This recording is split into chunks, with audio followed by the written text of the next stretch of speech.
Have you ever prayed with all your heart, poured out your soul, and yet silence? It feels like the heavens are quiet and God's voice is distant. It's in these moments that our faith is tested the most.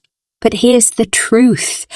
God's silence doesn't mean his absence. He is always at work, even when you can't see it, even when you can't feel it. You might be going through one of the toughest seasons of your life, wondering where God is. But let me remind you, God's silence is often set up for his greatest work in your life.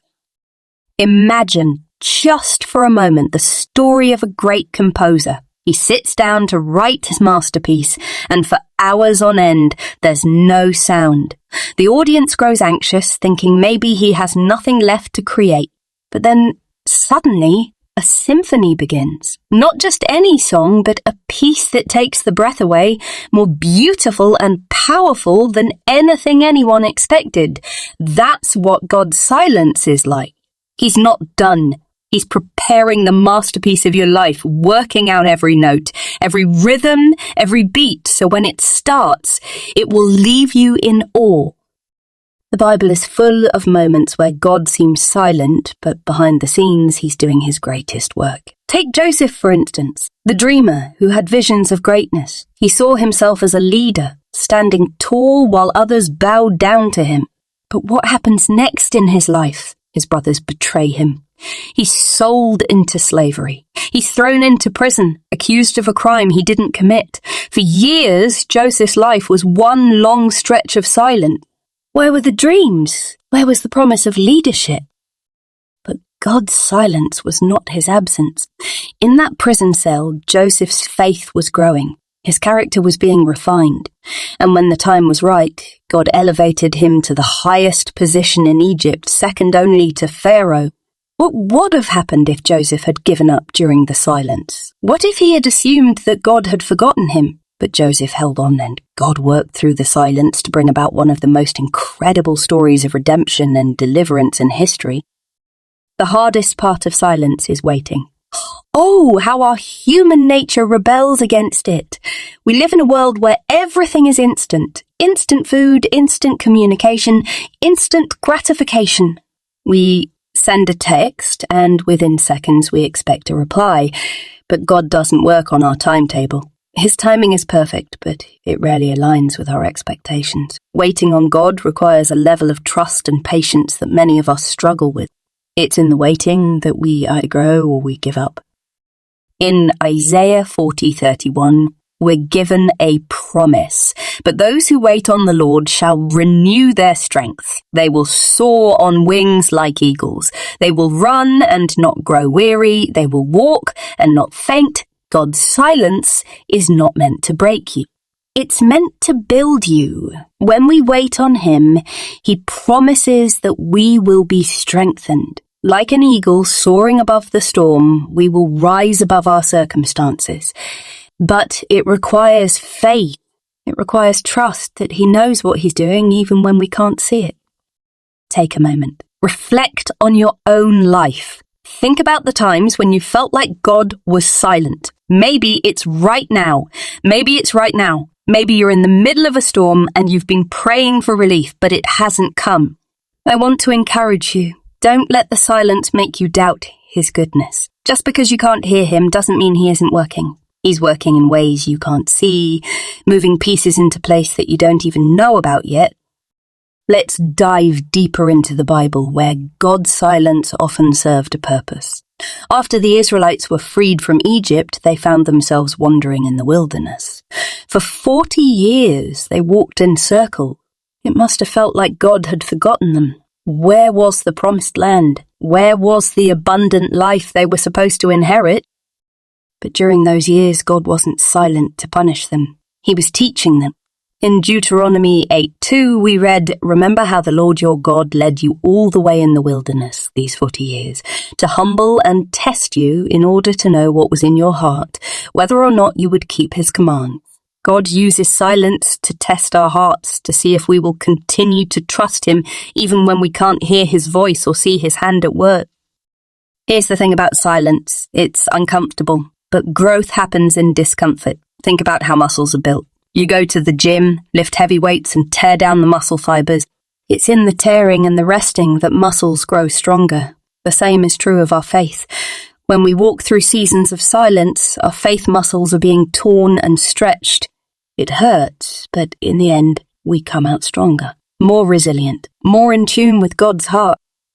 Many of us have wondered why God allows silence. Why doesn't He just answer immediately? Here's one reason, because in the silence, we learn to rely on Him, not on the answer.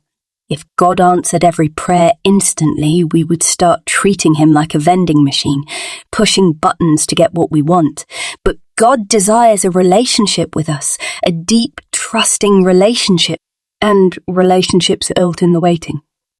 Think about a child waiting for their parent to come home. That anticipation, that longing to be reunited builds the bond. Similarly, when we wait on God, our hearts long for Him. We learn to lean into His presence, not just His provision. David, the man after God's own heart, knew a thing or two about silence. Anointed as king when he was just a boy, David had to wait years before he actually took the throne. In the meantime, he was hunted by King Saul, hiding in caves, running for his life. It would have been easy for David to give up, to assume that God had forgotten His promise. But instead, David wrote songs of worship. In Psalm 27:14, he encourages us, wait for the Lord. Be strong and take heart and wait for the Lord. Be strong and take heart and wait for the Lord. David understood that waiting on God is not passive. It's an active, engaged faith that says, even when I don't see the answer, I will trust you. Another powerful example of God's silence is in the story of Elijah. After his great victory over the prophets of Baal on Mount Carmel, where God showed His power by sending fire from heaven, you would think Elijah would feel invincible. But immediately after, Elijah fled in fear from Queen Jezebel. He went into the wilderness, exhausted and ready to give up. He prayed, I have had enough, Lord. Take my life, Lord, take my life. 1 Kings 19:4. Elijah was at his lowest point, expecting God to respond in a dramatic way, just as He did on Mount Carmel. But instead of a thunderous reply, God chose a different method. Elijah found himself in a cave, waiting. There was a powerful wind, but God wasn't in the wind. Then an earthquake, but God wasn't in the earthquake.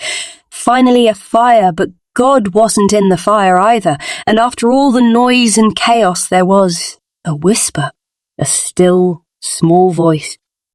God's silence is not a void. Sometimes it's a whisper, a gentle nudge in the midst of our chaos, reminding us that He is still here. Elijah didn't need another grand display of power.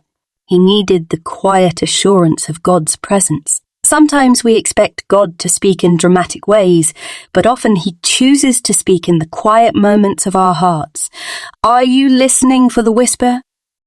One of the reasons God allows silence is to refine us. Just like gold is purified in fire, our faith is purified in the silence. Silence strips away distractions.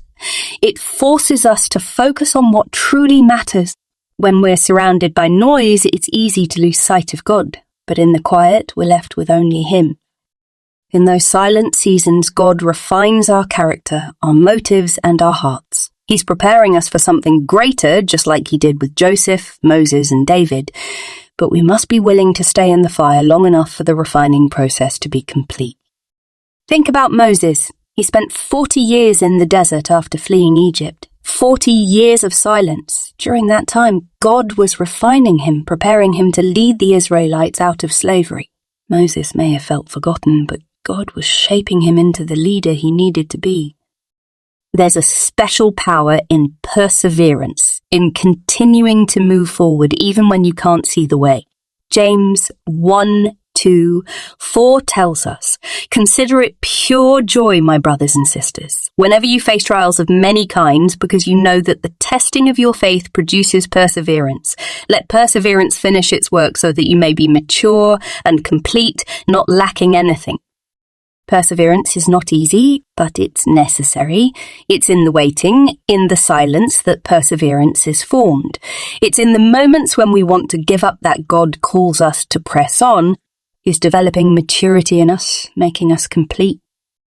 Here's a beautiful truth. When God seems distant, he's actually closer than ever. Psalm 34:18 says, "The Lord is close to the brokenhearted and saves those who are crushed in spirit." God is near to you in your pain, in your silence, in your confusion. He hasn't forgotten you. He hasn't left you. In fact, he's walking right beside you, even if you can't feel it. Like a loving father walking with his child, sometimes the silence is there so that we'll reach up and hold his hand. It's a reminder that we're not in control, but he is. And in his presence, even the silence is filled with peace. God's plans are always unfolding, even when we can't see them. Romans 8:28 tells us that in all things God works for the good of those who love him, who have been called according to his purpose. Notice that it says, in all things, not in some things, even in the silent, even in the waiting, even in the pain. God is working for your good. Sometimes we think the silence means the story is over, but with God the silence is just a chapter. The story is far from finished. Just like Joseph's story didn't end in the prison, your story won't end in the silence. God's plan for you is greater than you can imagine, and he is working behind the scenes to bring it to fruition. Now, let's take a moment to reflect. Think about your own life. Can you remember a time when you thought God was silent, but later you saw how he was working all along? Maybe it was a time when you were struggling with a health issue, financial hardship, or a broken relationship. It felt like God wasn't listening, but in hindsight you can see his hand at work, moving the pieces into place. For me, there was a time when I was going through a personal crisis. I prayed and prayed, but I felt like heaven was silent. Days turned into weeks and weeks into months. I started to doubt, but as I look back now, I can see how God was moving behind the scenes, setting things up in ways I couldn't have imagined. His timing was perfect, even though I couldn't see it at the time. I encourage you to reflect on those moments in your own life. Write them down. Hold on to them as reminders of God's faithfulness, even in the silence. They'll strengthen your faith for the next time you walk through a season of waiting. Here's the most important part. We have to trust in God's promises. His word is full of assurances that he will never leave us, never forsake us, and never stop working on our behalf. When we walk through seasons of silence, we have to anchor ourselves in those promises. The silence doesn't cancel out what God has spoken over your life. In Hebrews 13:5, God says, "Never will I leave you. Never will I forsake you." That's a promise you can stand on. Even in the silence, God is with you. Even when you can't hear him, he's near. His promises are true and his word never fails. Perhaps you're in a season where you feel like God is distant. You've been praying, waiting, and hoping for a breakthrough. Maybe you've been praying for a breakthrough. Maybe you've been praying for healing, for restoration in your family, for financial provision, or just for peace in the storm. And all you've heard is nothing. But know this, silence doesn't mean rejection. It means God is moving in ways you cannot yet see. Just like a seed planted deep in the soil, there's growth happening in the dark. You may not see it yet, but your faith is growing. God is strengthening your character, building your endurance, and setting the stage for something greater. Isaiah 40:31 says, "But those who wait on the Lord shall renew their strength. They will soar on wings like eagles. They will run and not grow weary. They will walk and not faint." Waiting on God may feel heavy, but his promise is that you won't faint. You will rise. You will soar. Remember, God's timing is perfect. His plan is flawless. He is working all things together for your good, even in the silence. So don't give up. Keep praying. Keep believing. Trust that his ways are higher than ours, and when the time is right, he will move in a way that leaves no doubt that it was his hand guiding you all along. Friend, silence is not the end of your story. It's the prelude to something miraculous. The God who parted the Red Sea, who calmed the storm with a word, and who raised the dead is the same God who is with you right now. He's working in the background, preparing you for something far beyond your expectations. So today, stand firm. Hold on to hope and know that in God's perfect timing, His voice will break through the silence. And when it does, it will be worth every moment of waiting.